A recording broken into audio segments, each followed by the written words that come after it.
Hey dear aspirants, നിങ്ങൾ medical science based അല്ലെങ്കിൽ life science based ആയിട്ടുള്ള ഏതെങ്കിലും പ്രൊഫഷണൽ കോഴ്സാണ് ഓപ്റ്റ് ചെയ്യാൻ ആഗ്രഹിക്കുന്നതെങ്കിൽ ബയോളജി ആയിരിക്കും നിങ്ങളുടെ കംഫർട്ട് സോൺ അല്ലേ. അപ്പോൾ ഈ കോമ്പറ്റേറ്റീവ് എക്സാംസിലൊക്കെ biology based indirect questions and application level questions ധാരാളം വരുന്നുണ്ട്.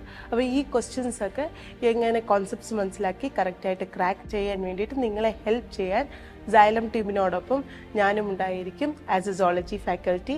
My name is Anjani. Now NEET 2023ക്ക് വേണ്ടി പ്രിപ്പയർ ചെയ്യുന്ന കുട്ടികൾ ധാരാളമായി പ്രഷർ അനുഭവിക്കുന്നുണ്ട് അല്ലേ. ഹോസ്റ്റലിൽ നിൽക്കുന്ന കുട്ടികളാണെങ്കിൽ ഫാമിലിയിൽ നിന്ന് വിട്ടു നിൽക്കുന്നതിൻ്റെ ഒരു ടെൻഷൻ. എന്നാൽ ഓൺലൈനിൽ വീട്ടിൽ നിൽക്കുന്ന കുട്ടികൾ അവർ പാരൻസിൻ്റെയൊക്കെ ഒരു കണ്ടിന്യൂസ് പ്രഷർ അനുഭവിക്കുന്നുണ്ട്. ഈ പ്രഷറൊക്കെ അനുഭവിക്കുന്നത് നിങ്ങൾ ഒരിക്കലും ഒറ്റയ്ക്കല്ല. രാജ്യത്തെമ്പാടും നീറ്റിന് വേണ്ടി പ്രിപ്പയർ ചെയ്യുന്ന എല്ലാ കുട്ടികളും ഒരേപോലെ ഈ പ്രഷർ അനുഭവിക്കുന്നുണ്ട്. പ്രഷർ ഒന്ന് ഓവറാകാതെ നിങ്ങളൊന്ന് ശ്രദ്ധിച്ചാൽ മതി. ഓക്കെ. പിന്നെ ഈ പ്രഷറിന് ഒരു പോസിറ്റീവ് സൈഡും ഉണ്ട്. എന്താണെന്ന് വെച്ചാൽ നിങ്ങൾ ഈ നീറ്റൊക്കെ ക്രാക്ക് ചെയ്ത് നിങ്ങൾ പ്രൊഫഷണൽ കോഴ്സിലേക്ക് എൻ്റർ ചെയ്യുമ്പോൾ നിങ്ങൾക്ക് വളരെയധികം ഹെവി ആയിട്ടുള്ള ടാസ്ക് ഒക്കെ വരാൻ സാധ്യതയുണ്ട്, life experience or academic based ആയിട്ട്. അപ്പോൾ ആ ഒരു ഹാർഡ്ഷിപ്പൊക്കെ ഒന്ന് ഫേസ് ചെയ്യാനായിട്ട് നിങ്ങൾക്ക് ഈ പ്രഷർ ഹാൻഡിലിംഗ് ഒരു വല്ലാത്തൊരു കോൺഫിഡൻസ് തരും. സത്യം പറഞ്ഞാൽ ഇപ്പോഴത്തെ ഒരു പ്രഷർ നിങ്ങൾക്കൊരു ഫ്യൂച്ചർ ഇൻവെസ്റ്റ്മെൻറ്റ് കൂടിയാണ്. അപ്പോൾ ഫ്യൂച്ചറിൽ ഇനി എന്തെങ്കിലും ഹാർഡ്ഷിപ്സ് ഒക്കെ വരുമ്പോൾ ഈ ഒരു പ്രഷർ ഹാൻഡിൽ ചെയ്ത ഒരു കോൺഫിഡൻസ് ഉണ്ടല്ലോ, അത് നിങ്ങൾക്ക് വല്ലാത്തൊരു ധൈര്യം തരും. Okay. So stay positive with the pressure. ഇപ്പോൾ കണ്ടുവരുന്ന ഒരു ഹാബിറ്റാണ്, അതായത് ഹോസ്റ്റൽ സ്റ്റുഡൻസ് ആണെങ്കിലും വീട്ടിൽ ഇരുന്ന് പഠിക്കുന്ന സ്റ്റുഡൻസ് ആണെങ്കിലും ഉച്ചയ്ക്ക് ശേഷം ഉറങ്ങാൻ എടുക്കാറുണ്ട്, ഒരു നാപ്പ് ടൈമായിട്ട് എടുക്കാറുണ്ട്. അതായത് ലഞ്ചിന് ശേഷമുള്ള ഒരു സമയം.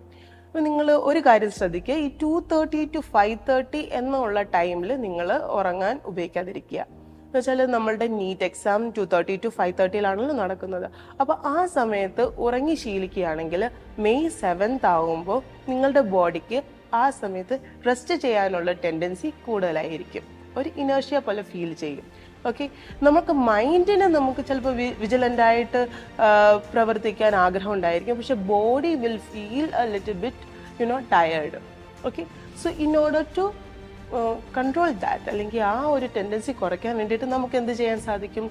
ഇപ്പോഴുള്ള ദിവസങ്ങളിൽ 2:30 to 5:30 ഉച്ചയ്ക്ക് ശേഷം 2:30 to 5:30 എന്ന് പറയുന്ന സമയം നിങ്ങളൊരു 3 hours കണ്ടിന്യൂസ് ആയിട്ട് നിങ്ങളുടെ ടേബിൾ ആൻഡ് ചെയറിലിരുന്ന് നിങ്ങളൊരു എക്സാം ഒന്ന് കണ്ടക്ട് ചെയ്യുക ഓണായിട്ട്. അപ്പം പ്രീവിയസ് ഇയർ ക്വസ്റ്റ്യൻസ് അല്ലെങ്കിൽ മോക്ക് ക്വസ്റ്റ്യൻസ് നിങ്ങളൊന്ന് വർക്കൗട്ട് ചെയ്യുക. അപ്പോൾ നിങ്ങൾക്ക് ടൈം മാനേജ്മെൻറ്റ് അങ്ങനത്തെ ഉള്ള കാര്യങ്ങളെല്ലാം നിങ്ങൾ തനിയെ ഒന്ന് പ്രാക്ടീസ്ഡ് ആവും. Okay. So keep all these in mind. എൻ്റെ ടീച്ചേഴ്സ് നമ്മളുടെ കോമ്പറ്റേറ്റീവ് എക്സാമിന് വേണ്ടി പ്രിപ്പയർ ചെയ്യുമ്പോൾ നമ്മളോട് പറഞ്ഞ കാര്യമാണ് eat well, sleep well and study well. Eat well, നല്ല രീതിയിൽ നല്ല ഭക്ഷണം കഴിക്കുക, പറ്റുമെങ്കിൽ ഫ്രൂട്ട്സ് ഒക്കെ ഒന്ന് ഇൻക്ലൂഡ് ചെയ്യാൻ ശ്രമിക്കുക, നല്ല ഹൈഡ്രേറ്റഡ് ആയിട്ടിരിക്കുക, വെള്ളമൊക്കെ ധാരാളം കുടിക്കുക. ആൻഡ് നിങ്ങൾ എത്ര സമയം ഉറങ്ങുമ്പോഴാണ് നിങ്ങൾ വളരെയധികം ആക്റ്റീവായിട്ടിരിക്കുന്നത് അത്രയും സമയം മാത്രം നിങ്ങൾ ഉറങ്ങുക. അപ്പോൾ അതിൽ കൂടുതലും വേണ്ട, കുറച്ചും വേണ്ട. ഓക്കെ. പിന്നെ നിങ്ങളിപ്പോൾ റിസൾട്ടിനെ കുറിച്ചോ അല്ലെങ്കിൽ ഏത് കോഴ്സ് എടുക്കാൻ പറ്റുമോ അല്ലെങ്കിൽ ഈ പ്രിപ്പറേഷനൊക്കെ മതിയോ എന്നുള്ള ടെൻഷൻസ് ഒന്നും നിങ്ങളിപ്പോൾ മനസ്സിലേക്ക് എടുക്കണ്ട. എന്ന് വെച്ചാൽ നിങ്ങളുടെ ഗോള് നിങ്ങൾക്ക് ക്ലിയർ ആണെങ്കിൽ, ഓക്കെ, നിങ്ങളുടെ ഗോൾ നിങ്ങൾക്ക് ക്ലിയർ ആണെങ്കിൽ, നിങ്ങളുടെ എഫേർട്ട് വളരെയധികം സിൻസിയർ ആണെങ്കിൽ ബാക്കി കാര്യങ്ങളെല്ലാം പ്രപഞ്ചത്തിലേക്ക് വിട്ടേക്കും. കോലോ പറഞ്ഞതുപോലെ നിങ്ങളെ നിങ്ങളുടെ സക്സസ്സിലേക്ക് എത്തിക്കുവാൻ വേണ്ടിയിട്ട് പ്രകൃതി തന്നെ നിങ്ങൾക്ക് വേണ്ടി പ്രവർത്തിക്കും, ഗൂഢാലോചന ചെയ്യുമെന്നാണ് അദ്ദേഹം പറഞ്ഞത്. Okay. So success is all yours. All the best.